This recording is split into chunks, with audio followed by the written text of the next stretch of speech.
Olá, seja bem-vindo.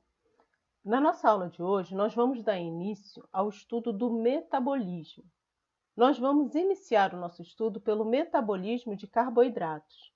Então, nós falaremos desse processo tão famoso que é a glicólise, ou talvez, como vocês tenham ouvido falar, a via glicolítica. E também vamos abordar uma etapa subsequente, que nós chamamos de fermentação. Então, seja bem-vindo e bora lá para os nossos estudos. A primeira pergunta que a gente tem que se fazer: por que nos alimentamos? Talvez a primeira resposta que você tenha é: porque eu tenho fome, professor. Então, se eu tenho fome, eu me alimento. Certo. Mas será que essa fome não é um sinal de que é necessária essa alimentação? Mas pensando em relação ao seu corpo, para que serve esse alimento? Então, qual é o objetivo dessa alimentação? Como esse alimento é utilizado dentro do seu corpo?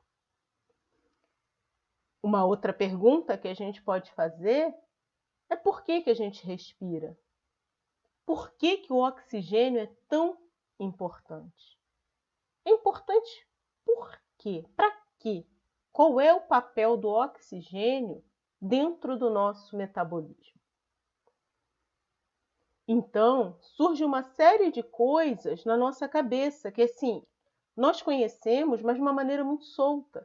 E a gente precisa começar a organizar isso. Então, a gente fala em alimentos, tá? Eu me alimento. Mas será que vocês já não ouviram esse termo? Que o alimento, eles podem ser considerados combustíveis orgânicos? Que tipo de combustível? Que tipo de alimento? Então, a gente já viu as biomoléculas. Então, os carboidratos, os lipídios, as proteínas. Aí a gente fala em respiração. O que é respiração? Qual é a diferença da respiração pulmonar para a respiração celular?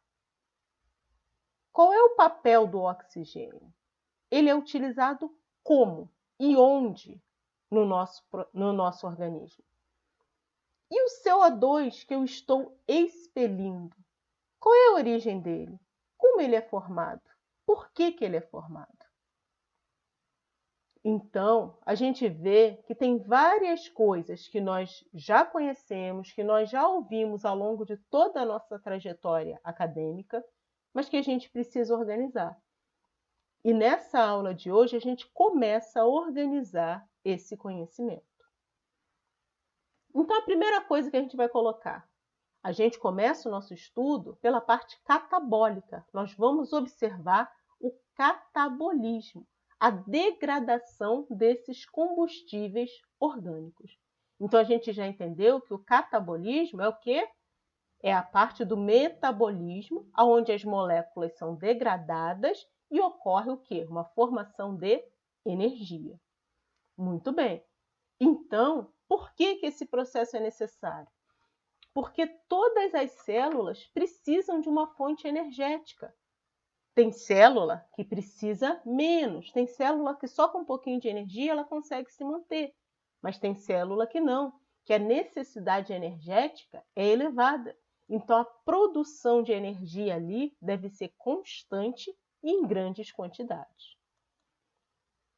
A glicose é um dos nutrientes principais para a maioria das células. O que significa isso? Significa que a maioria das células é capaz de usar a glicose para produzir energia. Então, por isso que a gente fala tanto dela, porque ela tem um papel central na produção de energia dos organismos. E essa tal de respiração celular? Qual é a diferença dela? O que eu quero dizer quando eu falo nesse processo de respiração celular? Então, quando a gente fala isso, na verdade, a gente está se referindo a esses combustíveis orgânicos, quem são? Lipídios, carboidratos, proteínas e seus respectivos aminoácidos. Eles serão transformados. Então, a gente pega uma biomolécula grande e transforma numa substância menor. Tá vendo que está todo mundo convergindo para formar o acetil-CoA. Então, esse processo que transforma esses combustíveis numa molécula comum, o acetil-CoA, nós damos o nome de quê? De catabolismo. Mas a gente já aprendeu que no catabolismo, além da degradação desses combustíveis, a gente tem o quê? A produção de energia. E como que essa energia vai ser produzida? É porque a gente vai descobrir que após a geração desse acetil-CoA, outros processos vão ocorrer, como, por exemplo, o ciclo de Krebs, que vai dar sequência para a cadeia respiratória, aí sim, aonde nós veremos uma grande produção de energia na forma de ATP. Então, quando a gente ouve falar nesse processo de respiração celular, nada mais é do que o processo de catabolismo dos combustíveis orgânicos, onde essas moléculas serão degradadas, elas serão oxidadas, para quê? Para liberarem seus elétrons até que lá na cadeia respiratória isso possa ser utilizado para a produção de energia na forma de ATP. Nós vamos começar o nosso estudo através do metabolismo de carboidratos. Então, a gente vai começar pelo catabolismo de carboidratos. Então, a gente vai começar esse processo estudando a via glicolítica, a glicólise. Depois, na sequência, a gente vai entrar no ciclo de Krebs e, por último, na cadeia respiratória. Percebam que assim, os nomes eles vão mudando. Tem nomes que são mais comuns. Via glicolítica, ciclo de Krebs, cadeia respiratória. Só que esses são nomes que assim são mais genéricos, tá? Então, em bioquímica, nós costumamos chamar de glicólise, ciclo do ácido cítrico. E esse aqui principalmente. Porque cadeia respiratória não dá uma ideia do que esse processo realmente é. E vocês vão entender, quando a gente chegar lá, que fosforilação oxidativa é um termo muito mais apropriado do que cadeia respiratória. Muito bem. Então, nós nos alimentamos e esses nutrientes serão utilizados na respiração celular. Então, a primeira coisa que tem que acontecer é, após a digestão, a entrada desses alimentos na célula. Bom, digestão. Então, o que acontece no processo digestivo? Então, a primeira coisa que a gente observa é que durante a digestão ocorre uma redução de tamanho. Como assim? Então, eu consumo um polissacarídeo, eu me alimento de amido, eu me alimento de proteínas, eu me alimento de lipídios. São biomoléculas grandes. O processo de digestão, através de diferentes enzimas, ele vem fazendo o quê? Transformando aquelas moléculas grandes nos seus constituintes de menor tamanho. Por exemplo, então um polissacarídeo, ao final do processo digestivo, ele vai ter se transformado em quem? Num monossacarídeo. Uma proteína terá liberado os seus aminoácidos. Então, a gente observa isso, que durante a digestão, as moléculas maiores vão diminuindo de tamanho, tá? Isso é válido para os polissacarídeos, como é válido também para as proteínas e para os lipídios. Percebam uma coisa, ocorreu uma redução de tamanho. Isso é uma fase inicial do processo catabólico. Mas o catabolismo ainda não está completo. Por quê? Porque a gente só diminuiu de tamanho. A gente já produziu energia? Não. Então, muitas das vezes, a gente nem considera isso aqui como uma parte do catabolismo, porque a gente só reduziu de tamanho. A parte seguinte tem que acontecer. Qual é a parte seguinte? É justamente, agora que eu tenho unidades menores, permitir que essas moléculas possam entrar na célula. Nós vamos dar o exemplo da glicose, mas as outras unidades também serão absorvidas, também entrarão na célula. A maioria das moléculas, para entrar na célula, precisa de uma proteína transportadora. No caso da glicose, a gente vai conhecer que o transportador mais comum da glicose, ele é chamado de glúteo. E esse transportador, ele tem assim uma importância imensa. Por quê? porque ele é quem é responsável por permitir que a substância ela entre na célula. Então, a glicose que estava lá fora, ela vai entrar, vai ficar no citoplasma disponível para as reações.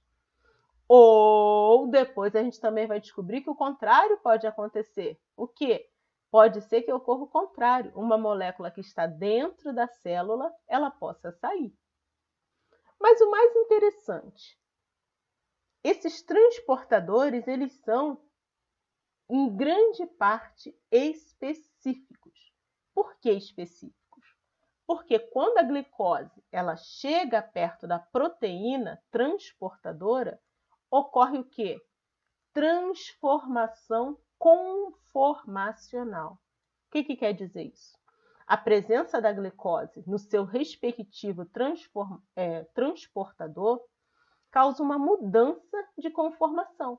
Então, o transportador se liga à glicose, muda de conformação.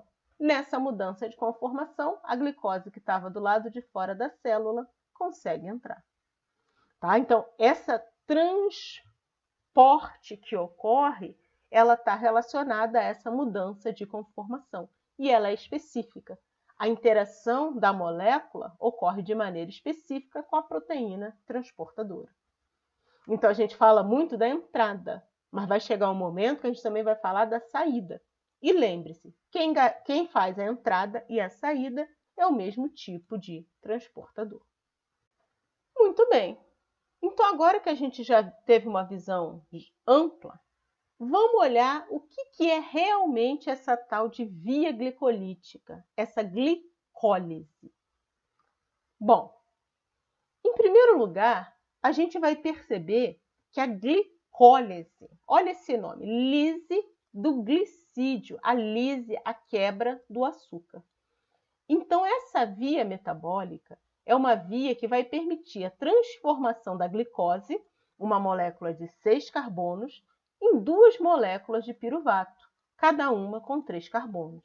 Então, vai ocorrer uma quebra. A glicose que tinha 6 vai se partir em 2, formando 2 moléculas de piruvato, cada uma com 3 carbonos.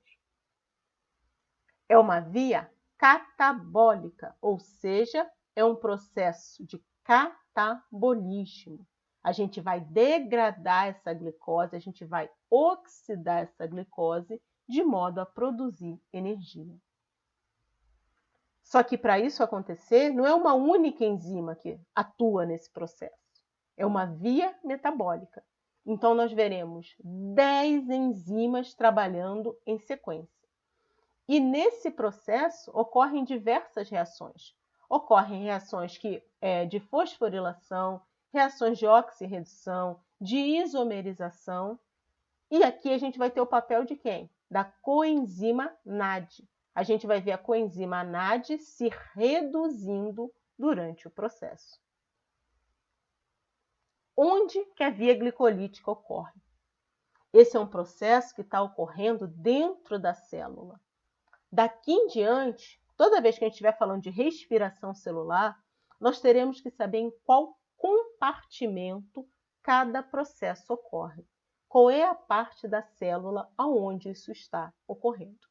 Então, a via glicolítica é uma via que ocorre exclusivamente no citossol de todas as células.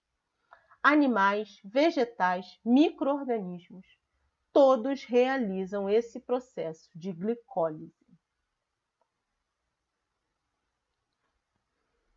Então, durante a glicólise, durante a via glicolítica, uma molécula de glicose de 6 carbonos, através da ação de 10 enzimas, se transformará em 2 moléculas de piruvato, cada uma com 3 carbonos. É uma via catabólica. Então, a glicose ela é degradada, ela é quebrada. Ela vai ser oxidada, liberando elétrons. Elétrons não andam sozinhos, então nós precisaremos da ajuda de uma coenzima. Qual é a coenzima que vai atuar aqui? A coenzima que atua na via glicolítica é o NAD. Além disso, nesse processo, conforme a glicose se transforma em 2 moléculas de piruvato, a gente também tem um ganho, a gente também tem uma produção de energia na forma de ATP. São 10 reações, são 10 enzimas trabalhando em sequência. A maioria dos livros, a maioria dos autores dividem a via glicolítica em duas fases. Uma fase que a gente chama de preparatória ou de investimento. Vocês vão ouvir esse termo. Tem gente que fala a fase preparatória, tem gente que já diz a fase de investimento. Eu confesso que eu prefiro esse segundo termo, tá? De investimento. A gente já vai entender por quê, tá? É uma fase que ocorre o gasto de ATP, diferente da fase de pagamento. Por quê? Porque na fase de pagamento, a gente vai ver a produção de ATP. Uai, mas numa fase gasta, numa fase produz? Por que eu falei que eu gosto mais do termo de investimento? Porque se eu vou abrir um negócio, se eu vou produzir alguma coisa, normalmente eu sei que inicialmente eu vou ter um gasto. Eu quero abrir uma loja de roupa. Eu sei que inicialmente eu vou ter que comprar roupa, eu vou ter que alugar um local. Eu gasto um dinheiro. Mas eu faço isso com que objetivo? Porque eu sei que no final o meu pagamento vai ser maior do que o meu investimento. Então é isso que a gente vai observar acontecendo aqui. No início da via glicolítica ocorre um gasto de ATP. Só que a gente vai ver que nas reações subsequentes a produção de ATP vai ser maior do que o gasto inicial. Então, a via glicolítica é só isso aqui. Um processo que envolve 10 enzimas trabalhando em sequência, de modo que a glicose, uma glicose, se transforma em 2 moléculas de piruvato. Vamos olhar com calma? Vamos ver reação por reação? Então, a fase preparatória da via glicolítica. Preparatória ou de investimento. É uma fase que a gente vai observar várias reações acontecendo. Vamos olhar reação por reação. Vamos começar olhando a primeira reação. Então, o que está destacado aqui? Está destacado que a glicose, aí vem essa setinha ATP virando ADP, formando glicose 6-fosfato. Tá. Só que logo em seguida, eu vou passar uns slides rapidinho. Logo em seguida, o que eu observo? Eu observo que essa glicose 6-fosfato, aí tem o número 2, aí tem frutose 6-fosfato. O que está acontecendo aqui? É uma via metabólica. Então, não se esqueçam desse conceito. O que ocorre numa via metabólica? Numa via metabólica, o produto de uma enzima, ele serve de substrato para uma outra enzima. Então, essa glicose 6-fosfato, ela é o produto da enzima 1, mas ela também é o substrato da enzima número 2. Então, nós veremos isso aqui ocorrendo em 10 enzimas. Sempre o produto de uma vai ser usado como substrato para a enzima seguinte. E a gente vai ter que começar a se acostumar com essa nomenclatura, com essa forma de olhar os processos. Então, a primeira reação da via glicolítica é uma reação em que a glicose se transforma em glicose 6-fosfato. Aí aqui tem o número 1. Por que tem o número 1? Porque tem uma enzima específica que catalisa essa reação. Vamos olhar com mais detalhes. Glicose. Então, essa aqui é a estrutura da minha glicose. Eu já conheço, é uma aldose. Então, eu olho para essa estrutura circular dela aqui e já reconheço, glicose. E ela se transforma em glicose 6-fosfato. Aqui eu não posso mais ter aquela dúvida. O que significa glicose 6-fosfato? Isso tem que estar claro para mim, que esse 6 indica o número do carbono ao qual o fosfato está ligado. Então, eu tenho uma glicose que tem um grupamento fosfato ligado ao carbono 6. Então, muito bem. Então, a glicose, ela vem aqui e ocorre a ligação de um fosfato no carbono 6. por isso forma glicose com fosfato no carbono 6. A pergunta é, da onde veio o fosfato? E a gente vai descobrir que o fosfato ele veio da onde? Do ATP, que era trifosfato, que se transformou em quem? Em ADP, ele virou di. Lembra que a gente viu essa reação? Que o trifosfato ele pode virar di. Por quê? Porque ele perde um fosfato. Nesse caso, ele perdeu e doou esse fosfato para quem?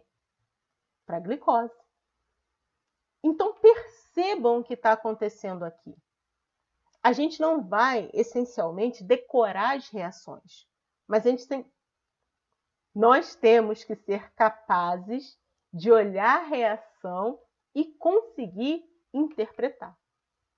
Na maioria das vezes, nós não teremos essa estrutura aqui, esse desenho disponível. O que nós teremos é simplesmente a reação escrita dessa maneira. Então, vocês vão ver que glicose mais ATP são os substratos que essa enzima vai catalisar a transformação nos produtos. Então, a glicose ganha um fosfato que se liga no carbono 6. Por quê?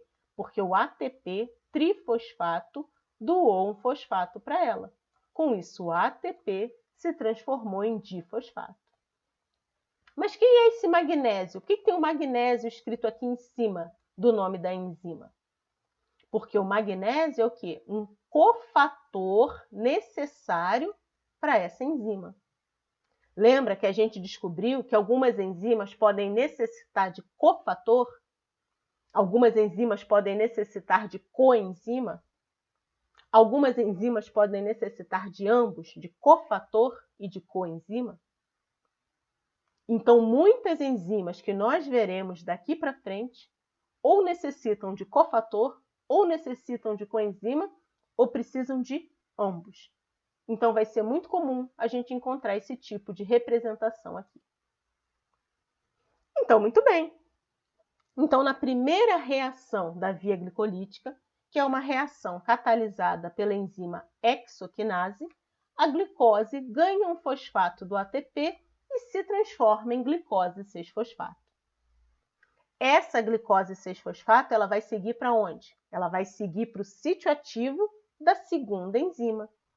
Então, a glicose 6-fosfato entra no sítio ativo da segunda enzima. Quem é essa segunda enzima? Olha o nome dessa enzima. Fosfoexose isomerase. Então, simplesmente olhando o nome dessa enzima, eu já começo a ter uma ideia do que essa enzima faz. Ela é uma isomerase. Então, ela transforma um isômero no seu correspondente. Como assim? Lembra que a glicose e a frutose, elas são isômeras? Ambas são hexoses, ambas têm 6 carbono. Só que a glicose é uma hexose de que tipo? É uma hexose do tipo aldose. A frutose também é uma hexose, mas ela é de que tipo? Ela é do tipo cetose. Por que está fosfoexose? Porque a gente está trabalhando com uma glicose fosfatada, uma glicose que apresenta fosfato no carbono 6. Resumindo a história, o que aconteceu nessa reação? Ganhou alguma coisa? Perdeu alguma coisa? Não. Só houve uma mudança na estrutura. A glicose e frutose são isômeros de função. Então, a gente sai de uma função aldeído, de uma função da aldose, né, como a gente classificaria, sai de uma função aldeído e passa para uma função cetona. A gente passa a ter uma cetose. Então, percebam que é apenas uma mudança na estrutura dessa molécula. Então, na enzima número 2, a fosfoexose isomerase, que também precisa do cofator magnésio, é catalisado, é acelerado a transformação da glicose com fosfato no carbono 6 em frutose com fosfato no carbono 6.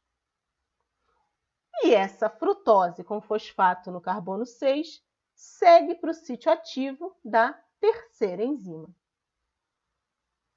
que acontece no sítio ativo da terceira enzima? Vamos olhar com calma. Percebam que no sítio ativo da terceira enzima, eu tenho mais uma vez a participação de quem? Do ATP. Então, olha qual era o substrato que eu tinha. Eu tinha frutose com fosfato no carbono 6, mais ATP, substrato. Quais os produtos que foram formados? Aí eu vejo aqui, ó, frutose 1,6-BP, frutose 1,6-bifosfato, mais ADP. E aí eu fico assim, o que aconteceu? Então, a gente pode vir aqui e olhar para os desenhos, que isso vai ajudar a gente a interpretar. Olha, eu tinha uma frutose com fosfato no carbono 6. E, de repente, se eu olho o meu produto, eu observo que agora eu tenho uma frutose com fosfato no carbono 1 e no carbono 6. Uma frutose 1,6-bifosfato. Tá, mas da onde que saiu esse fosfato que se ligou ao carbono 1? Porque só tinha fosfato no carbono 6. De onde saiu esse fosfato? De mais uma molécula de ATP, é outra molécula de ATP que se transformou em ADP. Então, a enzima número 3, a enzima que catalisa essa reação, é a fosfofrutoquinase 1, que nós chamamos carinhosamente de PFK1. Uma enzima que também utiliza o magnésio como cofator. Muito bem! Aí, a frutose 1,6-bifosfato, ela segue para o sítio ativo da quarta enzima. E aqui acontece uma mágica. Por que acontece uma mágica? Porque a gente disse que é uma lise, uma quebra. E é essa enzima, a aldolase, que catalisa essa quebra. Como assim? A frutose é uma hexose. Ela tem 1, 2, 3, 4, 5, 6 carbonos. Essa frutose ela vai ser quebrada. Aqui no meio mesmo, ela vai ser quebrada. E quando essa frutose for quebrada, ela vai dar origem a duas trioses. Ou seja, ela vai dar origem a duas moléculas, cada uma com 3 carbonos. Uma molécula formada, uma das trioses, vai ser a dihidroxicetona. Dihidroxicetona fosfato. Então, é uma triose que tem um fosfato ligado a ela. É uma triose do que tipo? Do tipo cetose. E outra triose que vai ser formada é o gliceraldeído com fosfato no carbono 3. Também é uma triose, só que agora é uma triose de que tipo? Do tipo aldose. Por isso, gliceraldeído com fosfato no carbono 3. Nossa! Como é que é isso mesmo? Repete de novo? Podemos ver de outra maneira. Então, na via glicolítica, na glicólise, ocorre a lise, ocorre a quebra. E essa quebra, ela ocorre justamente na enzima 4, na aldolase. A frutose, só que agora representada na sua forma linear. A frutose ela vai ser quebrada ao meio, de modo que uma parte dela vai formar uma triose com função cetona, uma cetose. Quem é? A dihidroxicetona fosfato. A outra parte dela também vai formar uma triose, só que agora é uma triose com que tipo de função? Uma função aldeído, o gliceraldeído. Ambos mantêm o fosfato ligados a ele, por isso é dihidroxicetona fosfato e gliceraldeído com fosfato no carbono 3. Muito bem. Então, eu entendi que na enzima aldolase ocorre a catálise dessa quebra, dessa lise. Então, a frutose 1,6-bifosfato ela é quebrada, gerando duas moléculas diferentes.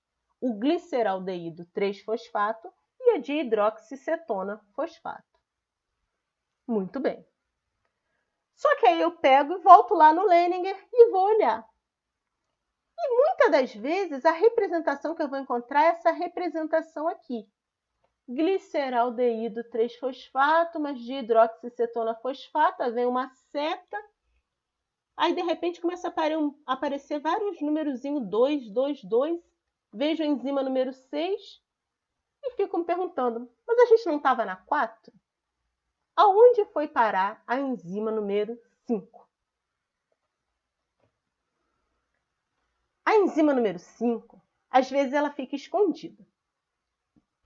Por que ela fica escondida? A enzima número 5, olha o nome dela. Triose fosfoisomerase.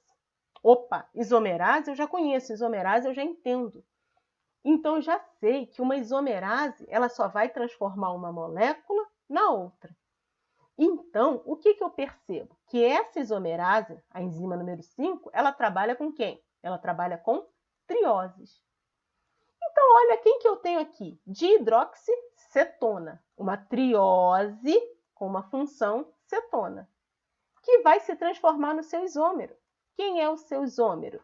O gliceraldeído, ou seja, a função cetona, ela muda de posição. Então, a carbonila, o C-O, ele sai daqui, então deixa de ser uma cetona e vem para a extremidade. Então, quando a carbonila vem para a extremidade, eu não tenho mais a função cetona. Agora eu tenho uma função aldeído. Então, o que aconteceu nessa mudança? Ganhei alguma coisa? Perdi alguma coisa? Não. Percebam, essa isomerase, essa enzima, só catalisa a mudança de conformação. Então, a dihidroxicetona, ela muda de conformação e se transforma no seu isômero. Quem? O gliceraldeído 3-fosfato. Qual é a consequência disso? Olha para cá, porque isso é muito importante. A gente precisa visualizar isso aqui. Vamos voltar na enzima número 4. O que a gente tinha visto na enzima número 4? O que acontecia lá? A frutose 1,6-bifosfato, ela era quebrada. Ela era quebrada formando duas moléculas diferentes, a dihidroxiacetona fosfato e o gliceraldeído 3-fosfato. Até aqui tudo bem. Só que agora veio a enzima número 5. E qual é o problema? O que ela faz de diferente? O que ela cria para nós? É porque a enzima número 5, ela transforma a dihidroxiacetona fosfato no seu isômero. Quem é o isômero dela? O gliceraldeído 3-fosfato. Então, qual é o problema disso aqui? O problema é que agora eu não tenho mais duas moléculas diferentes. O problema é que a partir de agora eu tenho duas moléculas iguais. Eu passo a ter duas moléculas de gliceraldeído 3-fosfato. Então, por isso que muitas das vezes a gente observa os esquemas apresentando esse númerozinho 2. Por quê? Porque eles não vão desenhar duas vezes a mesma molécula. Mas eu tenho que olhar isso e entender que a partir desse ponto, a partir desse momento que tem o número 2, é sinal de que as reações estão ocorrendo em dobro, que eu tenho duas moléculas de gliceraldeído 3-fosfato. E a partir desse ponto, a partir do momento que eu tenho duas moléculas de gliceraldeído 3-fosfato, eu dou início à fase de pagamento da via glicolítica. Bom, mas o que vem a ser essa fase de pagamento da via glicolítica? Então, a gente vai observar que nessa fase, várias enzimas ainda vão trabalhar em sequência. A primeira enzima que a gente vai observar é a enzima número 6. Quem é a enzima número 6? A enzima número 6 é a gliceraldeído 3-fosfato desidrogenase. Então, olha para cá que aqui vai acontecer algumas coisas. Então, quem é o substrato dela? O G3P, o gliceraldeído 3-fosfato. Aí vem aqui PI. Quem é PI? PI é um fosfato inorgânico. Então, observem uma coisa. O gliceraldeído, que já tinha um fosfato no carbono 3, ele vai ganhar mais um fosfato. Aonde que esse fosfato vai se ligar? Esse fosfato vai se ligar, ó, no carbono 1. Olha para cá para o esquema. Eu tinha um gliceraldeído que tinha fosfato no carbono 3. Qual é o meu produto que está sendo formado? É uma triose, que agora apresenta o quê? Fosfato no carbono 3, mas ela também tem fosfato no carbono 1. Por isso eu vou chamar de 1,3-bifosfoglicerato. Ah, professora, mas por que teve mudança do nome? Não ficou gliceraldeído. Por que mudou para glicerato? Porque teve mais uma coisa que aconteceu aqui. Para essa ligação ocorrer, para esse fosfato poder se ligar a essa molécula, elétrons, hidrogênios foram liberados. Esses elétrons, esses hidrogênios, não podem ser entregues para a enzima. A enzima ela começa e ela termina a reação do mesmo jeito. Então, essa enzima, para catalisar essa reação, ela precisa de uma ajuda. Quem é que vai ajudar? Ela vai precisar da ajuda da coenzima NAD. Então, percebam que o NAD começa a reação na sua forma oxidada. Então, ele chega oxidado como substrato e ele vai sair da reação como? Na sua forma reduzida. Por que ele sai reduzido? Porque ele está recebendo esses hidrogênios que estão sendo liberados da reação. Então, o NAD+, se transforma em NADH mais H+. Então, olha que legal nessa enzima número 6. Nessa enzima número 6 acontecem duas coisas muito importantes. O gliceraldeído, 3-fosfato, ele ganha mais um fosfato inorgânico. Então, com isso, ele vira uma triose bifosfatada, ou seja, uma triose que tem fosfato no carbono 1 e no carbono 3. Só que essa reação de ligação do fosfato libera hidrogênios, libera elétrons. Elétrons esses que serão transferidos para a coenzima NAD, fazendo com que o NAD saia da sua forma oxidada e se transforme no NAD numa forma reduzida. Ah, tá, mas o que vai acontecer com o NAD, professora? A gente estudou o NAD e a gente descobriu que o NAD era uma coenzima de que tipo? Uma coenzima livre. A gente descobriu que ele se ligava a uma enzima e ele era livre para se reagir com outra.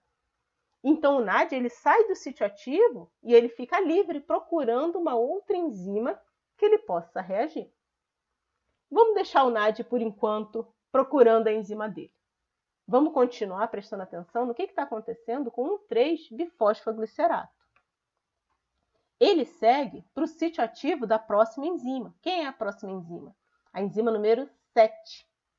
O que vai acontecer aqui nessa enzima número 7? O 1,3-bifosfoglicerato reage com um ADP. ADP, o difosfato.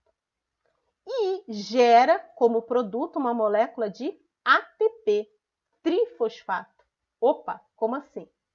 Então, eu começo com um difosfato e termino com um trifosfato. Qual é a pergunta que você tem que fazer? Poxa, se formou um trifosfato, se ele ganhou um fosfato, esse fosfato saiu de algum lugar. Qual foi o lugar que esse fosfato saiu? Então, volta para cá. O substrato quem era? Era 1,3-bifósforo. Era uma molécula que tinha fosfato no carbono 1 e no carbono 3. Mas quem é o meu produto? O meu produto é o 3-fosfoglicerato. O que significa isso? Significa que agora eu só tenho fosfato no carbono 3. Aonde foi parar o fosfato que estava no carbono 1? Ele foi doado. Ele se ligou ao ADP, que com isso se transformou em quem? Em ATP. Então, perceba uma coisa. Na enzima número 7, ocorre a transformação do 1,3-bifosfoglicerato em 3-fosfoglicerato. Mas também tem uma coisa super importante, a gente está falando de reações catabólicas. Por que eu tenho que frisar isso? Porque nesse momento eu também gerei o quê? Eu gerei energia na forma de ATP. Muito bem. Aí o 3-fosfoglicerato, ele entra no sítio ativo da enzima número 8. Vamos olhar de perto essa enzima número 8. Fosfoglicerato mutase, uma enzima que também usa o magnésio como cofator. Aí eu olho para cá, 3-fosfoglicerato, que se transforma em 2-fosfoglicerato. Aí eu paro e fico pensando, será que perdeu, ganhou? Eu não posso fazer esse tipo de raciocínio. O que esse número significa? Esse número significa a posição aonde o fosfato está ligado. Não ganhei nada, não perdi nada. A minha molécula ela só mudou de conformação. Como assim? Eu tinha uma molécula que tinha o fosfato no carbono 3. Ao final desse processo, eu tenho uma molécula que tem o fosfato no carbono 2. Então, percebam, essa reação não tem a entrada ou saída de nenhum átomo, de nenhum pedaço dela. Ela continua inteira, como ela era. Mas houve uma mudança o quê? Na posição. O fosfato que estava no carbono 3, ele é movido e se liga agora ao carbono número 2. E aí, esse 2-fosfoglicerato, ele segue para a nona enzima. O que acontece na nona enzima? Na nona enzima, o 2-fosfoglicerato, que acabou de ser formado ali, ele sofre uma reação de desidratação. O que quer dizer isso? A enzima enolase catalisa, acelera a retirada de uma molécula de água. Então, ocorre aqui uma saída desse hidrogênio, saída dessa hidroxila. Isso aqui forma água, beleza. E qual é a outra consequência?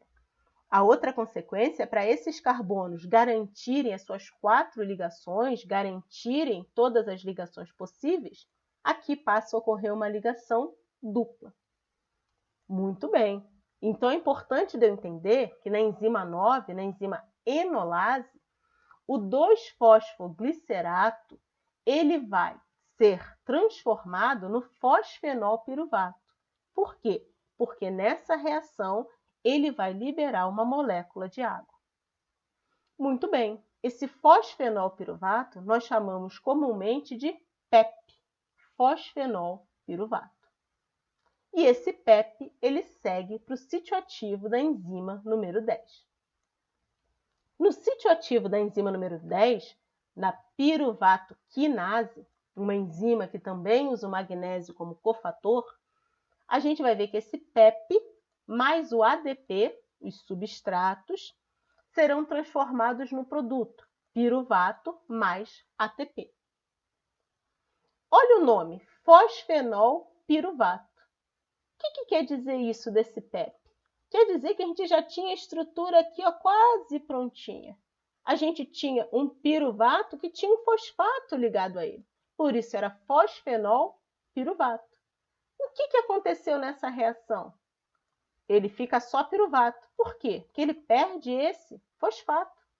Opa, ele perdeu o fosfato e com isso o PEP se transforma em piruvato.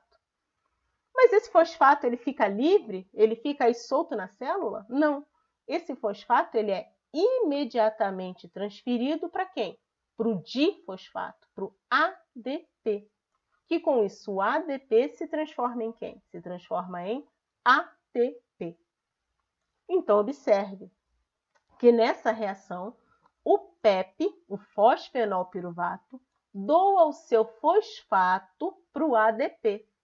Com isso, o PEP se transforma em piruvato. E com isso, o ADP se transforma em ATP. E com isso, com essa 10ª e última enzima, a gente conclui o que a gente chama de via glicolítica. Mas aí fica essa pergunta. Nossa, 10 reações, 10 enzimas. O que foi produzido nessa via glicolítica? Por que essa via glicolítica ela é importante? Então, a gente tem que prestar atenção em algumas coisas. Então, de cara, a gente não pode esquecer que na via glicolítica a gente forma 2 moléculas de piruvato. Então, a gente começa com uma glicose, que é o substrato inicial. E a gente vai ter como produto final 2 moléculas de piruvato. Muito bem. E aí, agora vem uma coisa que às vezes gera uma confusão. A gente diz que é produzido 2 ATPs de saldo. Como assim 2 ATPs de saldo? Aí eu preciso voltar aqui um pouquinho. Por quê? Porque a gente viu uma fase preparatória, uma fase de investimento da via glicolítica. Lembra que a gente olhou aqui essa fase de investimento? E a gente percebeu que na enzima número 1, e na enzima número 3, nós tínhamos gasto de ATP. Então, inicialmente, houve um investimento na fase preparatória de 2 moléculas de ATP. Eu gastei. E o que aconteceu na fase de pagamento? Na fase de pagamento, na enzima número 7 e na enzima número 10, eu produzo ATP. Ah, tá, então eu produzi 2 ATPs também. Não façam essa confusão. Por quê? Porque a gente já aprendeu que na fase de pagamento eu tenho 2 moléculas de gliceraldeído que vão dar início. Então, todas as reações ocorrem em dobro. Então, a gente representa assim, mas formou na enzima 7 2 ATPs. E na enzima 10 também formaram 2 ATPs.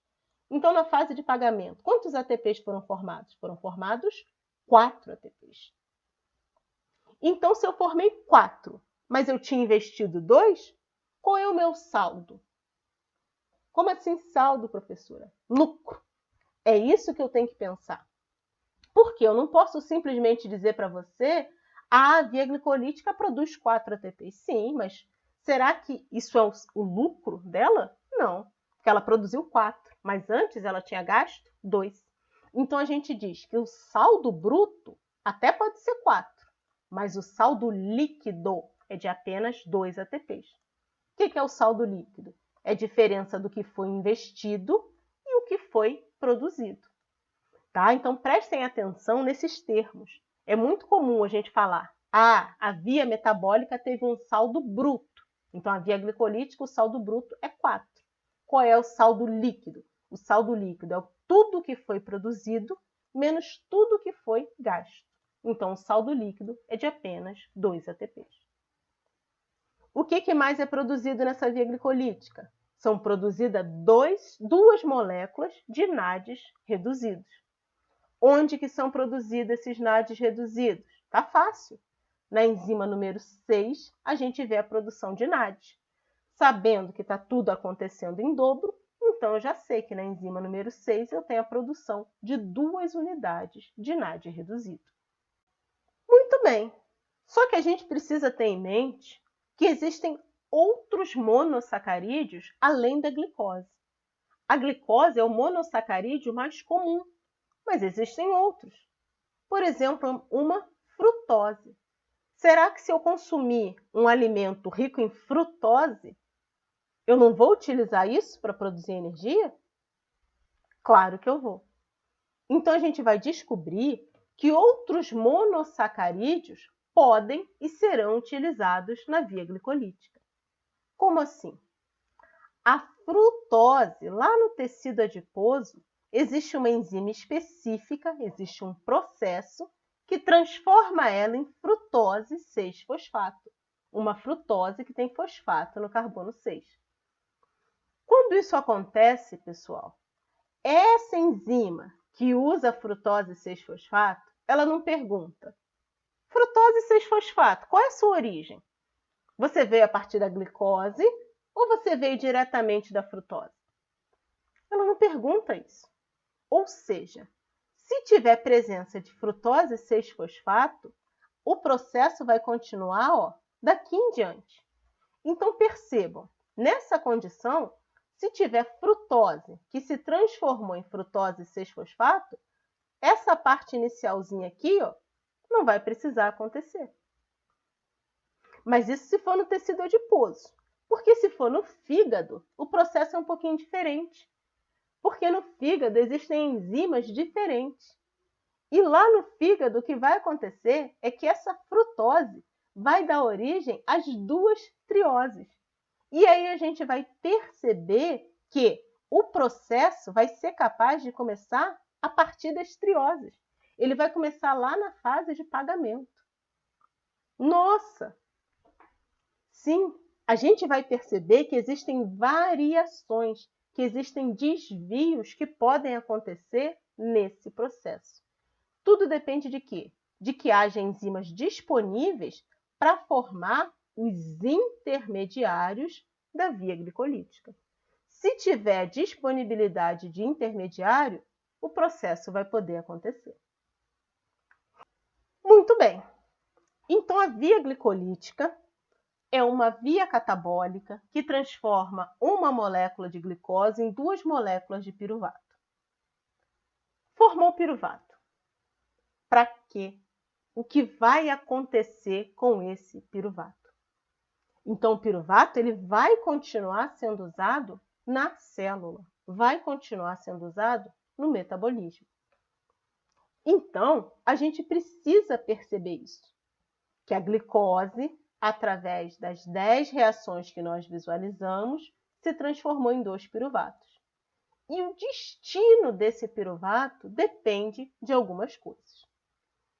Por exemplo, se essa célula tiver oxigênio disponível, ou seja, se essa célula estiver em condições aeróbicas, a gente vai perceber que esse piruvato ele vai parar lá dentro da mitocôndria e vai se transformar em quem? Em acetil-CoA. Por que isso é importante? Porque o acetil-CoA que vai dar início ao ciclo de Krebs, que depois vai dar início à cadeia respiratória.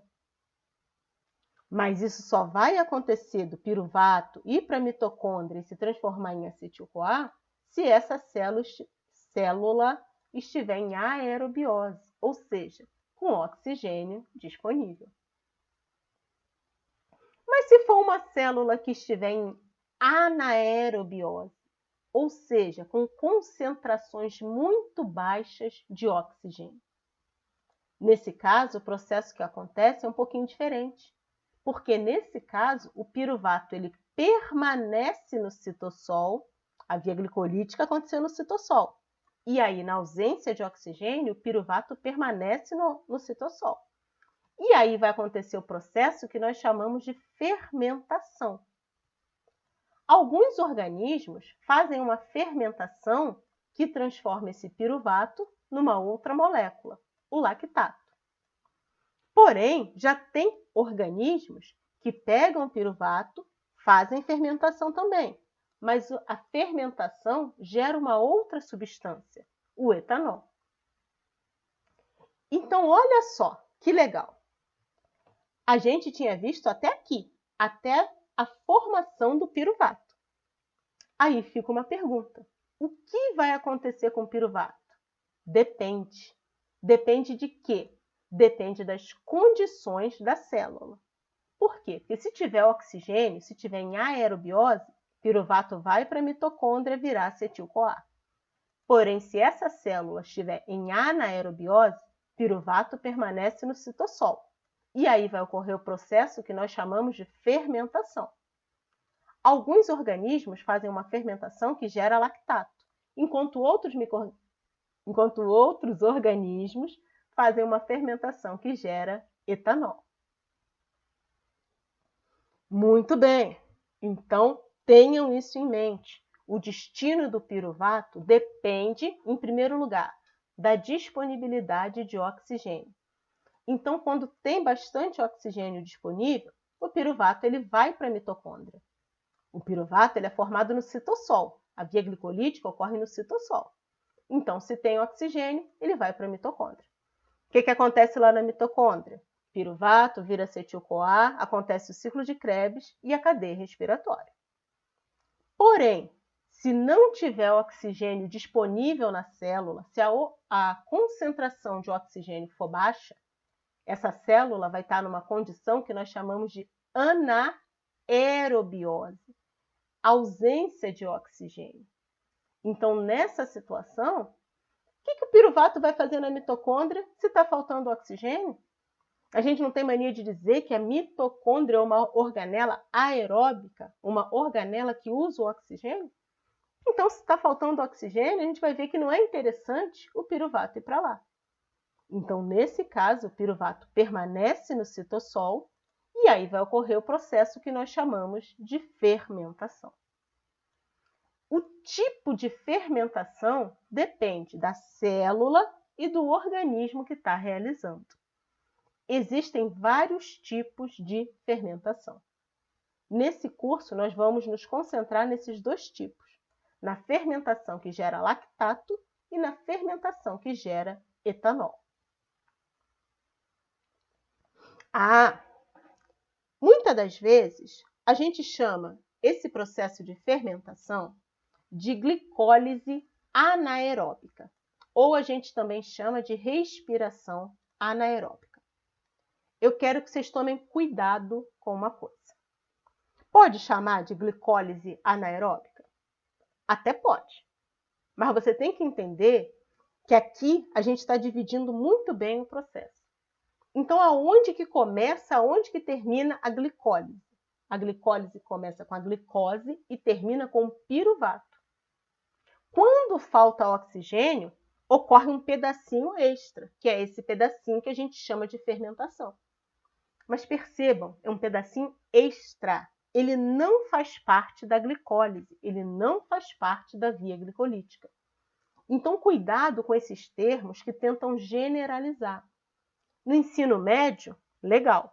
Agora, aqui no nosso curso, isso aqui não cabe para a gente. Então, glicólise, de glicose é piruvato.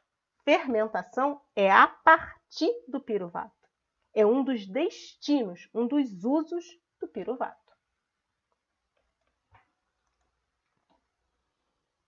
Então, muito bem. O que vem a ser essa fermentação? A fermentação é um processo que vai ocorrer em condições de anaerobiose, em condições de baixa disponibilidade de oxigênio. Então, a gente está se concentrando na fermentação que está usando esse piruvato como substrato. Então, na maioria dos organismos, nós, por exemplo, quando a gente tem uma situação de anaerobiose, falta oxigênio para as nossas células, a gente pode ter o nosso piruvato se transformando em lactato. Mas o que aconteceu aqui? Por que o piruvato se transformou em lactato? Então, tem que prestar atenção nessa setinha. Olha que a setinha, gente, ela tem uma direção. Qual é a direção? Eu vejo um NAD que está entrando nessa reação na sua forma reduzida, rico em elétrons, rico em hidrogênio, e ele está saindo da reação de que forma? Na sua forma oxidada. Então, perceba aqui, ó, eu tinha uma dupla ligação. E quando o NAD chega aqui e doa os seus hidrogênios, eles se ligam. Essa dupla ligação, ela deixa de existir. Então, o piruvato, com isso, se transforma nas moléculas que nós chamamos de lactato. Nós, seres humanos, podemos fazer esse processo de fermentação e fazemos com frequência na nossa musculatura.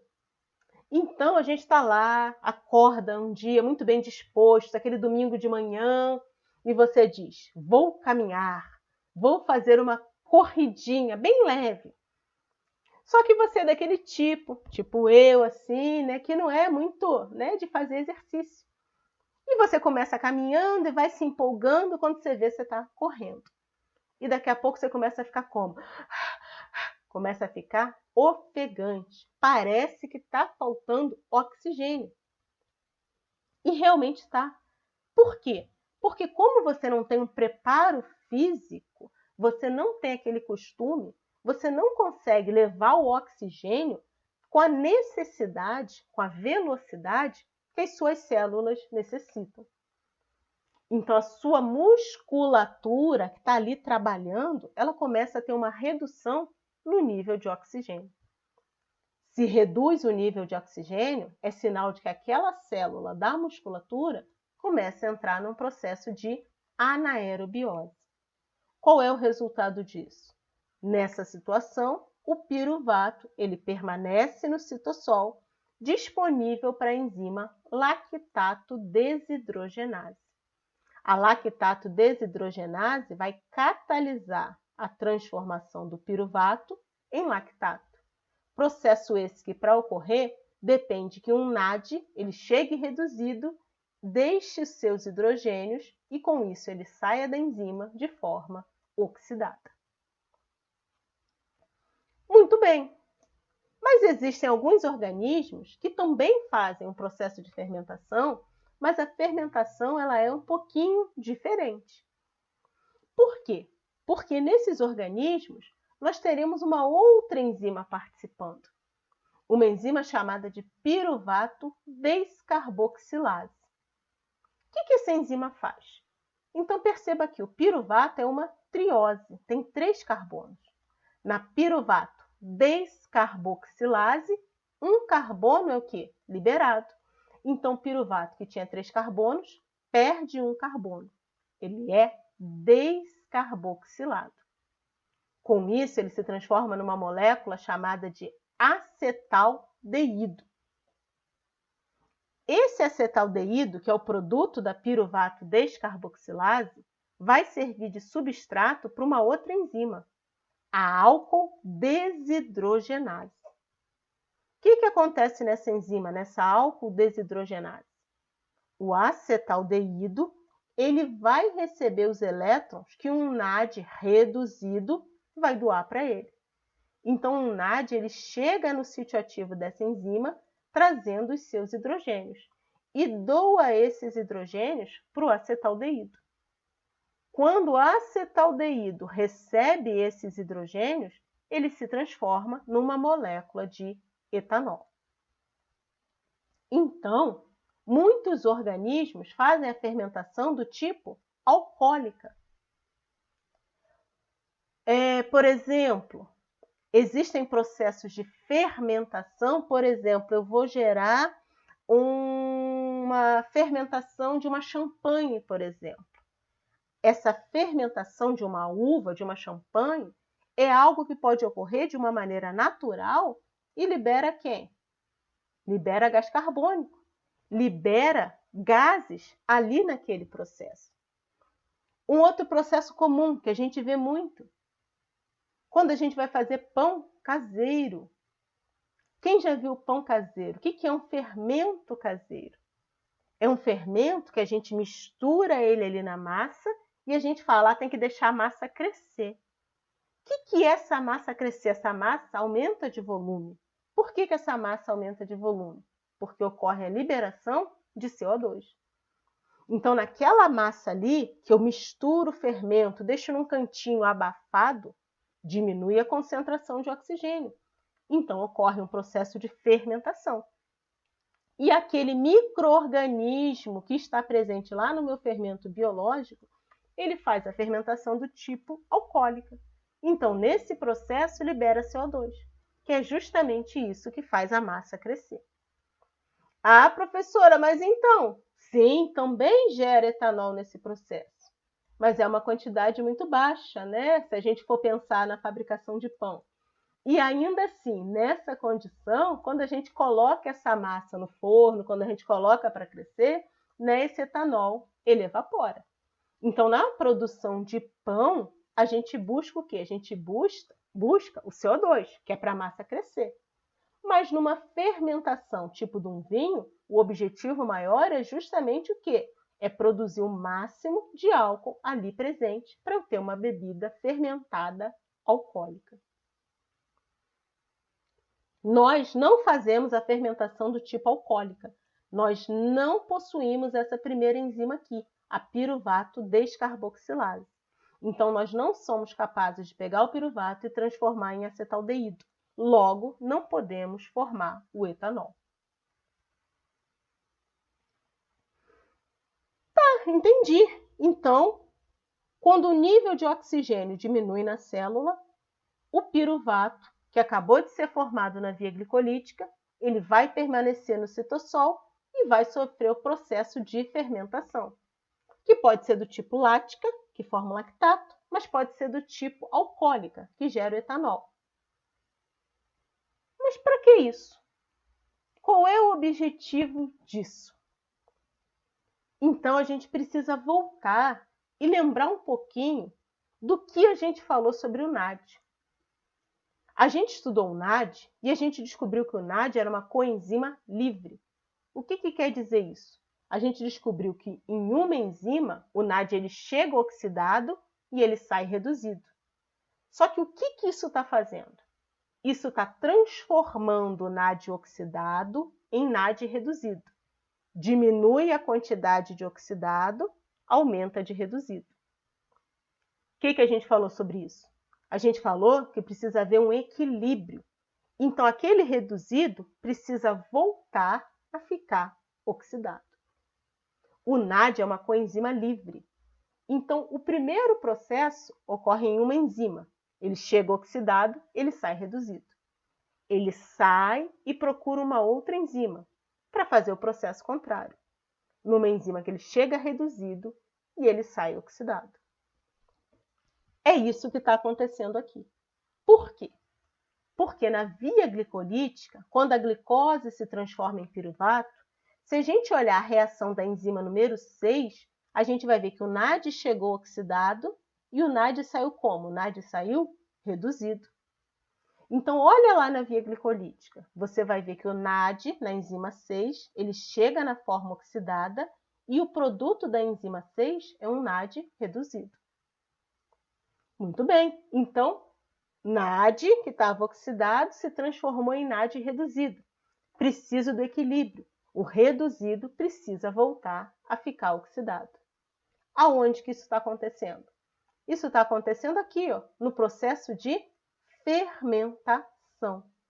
Então, percebam que nas duas reações de fermentação, o NAD ele chega reduzido e ele sai do processo na sua forma oxidada. O NAD ele chega reduzido e ele sai da enzima na sua forma oxidada. Então, tanto a fermentação alcoólica quanto a fermentação láctica, o que elas permitem? Elas permitem a reoxidação do NAD. O NAD ele reoxida, ele volta a ficar oxidado. Então, a fermentação garante o quê? A oxidação do NAD. Ele volta a ficar oxidado. Eu volto a ter NAD mais disponível. Disponível para quê? Disponível para que a enzima número 6, lá da via glicolítica, ela possa continuar a trabalhar. Ou seja, se esse processo de fermentação não acontecer, vai faltar NAD oxidado. A via glicolítica ela vai parar de funcionar. Então, o processo de fermentação em anaerobiose, ele é essencial para quê? Para garantir que haja NAD+ disponível para a via glicolítica. Então, entendam bem isso. Existem vários tipos de fermentação, cada uma com particularidades do organismo que está realizando. Mas nesse momento do nosso curso, o nosso foco não vai ser se formou lactato, não vai ser se formou etanol. Nesse momento, o nosso foco vai ser o quê? Qual é a importância da fermentação? É a reoxidação, é fazer com que o NADH volte a ser NAD+. Ele saia da forma reduzida e volte a ficar na forma oxidada. Juntando tudo.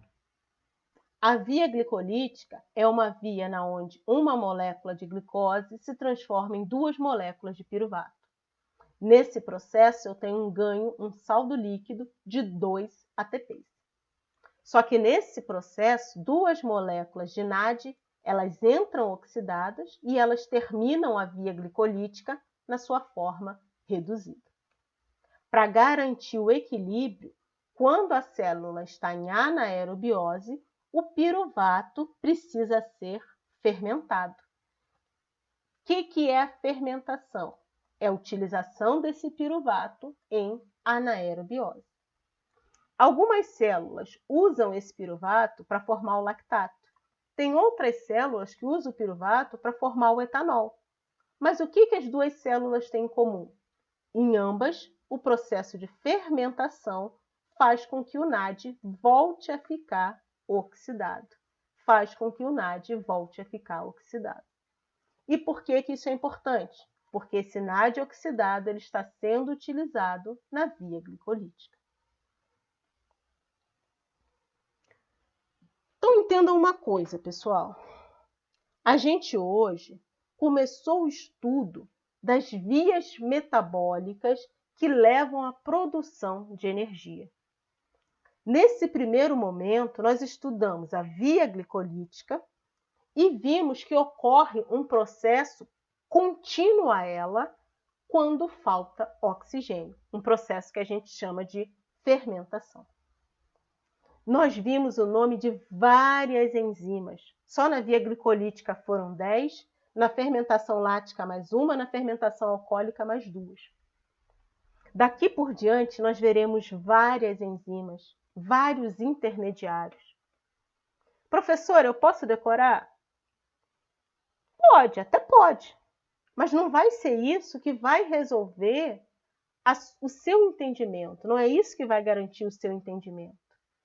Mais do que decorar o nome das enzimas, os intermediários, é entender essa relação. Por exemplo, aqui eu não falei o nome da enzima que está relacionada nesse processo. Eu falei várias vezes, enzima 6, enzima 6, enzima 6. Por quê? Porque é muito mais fácil você fixar enzima 6 do que você decorar o nome dessa enzima nesse processo. Por que pelo menos o número é importante você saber? Para você ter uma ideia da sequência que o processo ocorre. São processos em sequência. Então, preciso saber que lá na fase de investimento, na fase preparatória, na enzima 1 e 3, gastou ATP. Aí vem a fase de pagamento, na enzima 6, produz NAD reduzido. Na enzima 6, produz NAD reduzido. E na enzima 7, na enzima 10, produz ATP. Tá vendo? Eu preciso organizar a sequência das reações. Então, o que eu aconselho para vocês? A gente tem que aprender a esquematizar. Não é decorar, mas é entender como uma coisa se relaciona com a outra. A gente precisa se perguntar várias vezes, tá, mas qual é a importância disso? Qual é a consequência disso? Por exemplo, uma pergunta para ficar. A fermentação, qual é a produção de ATP que a fermentação ela gera? Aí você vai olhar para mim, vai olhar para esse slide, vai olhar para esse esquema e vai dizer, há 2 ATPs. Não. Por que não? Porque eu disse que nesse curso nós estamos separando a via glicolítica da fermentação.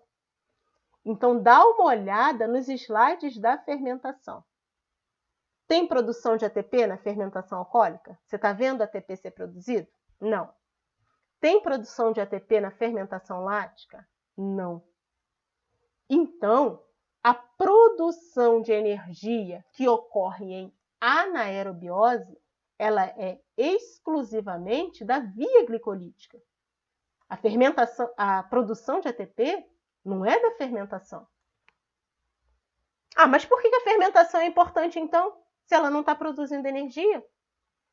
A fermentação ela é importante porque ela é que vai dar condições para que a via glicolítica continue produzindo energia. Confunde, né? Confunde. É coisa muito nova, é muita informação ao mesmo tempo. Por isso que eu falei para vocês, que eu venho falando desde o início do curso. Olha a quantidade de coisas que eu misturei hoje. Olha a quantidade de conceitos. A gente foi lá em proteína, a gente foi em enzima, a gente foi em carboidrato, em aldose, em cetose, catabolismo. Está tudo junto e misturado. Então, esse tipo de conteúdo, para a gente conseguir absorver, isso leva um tempo.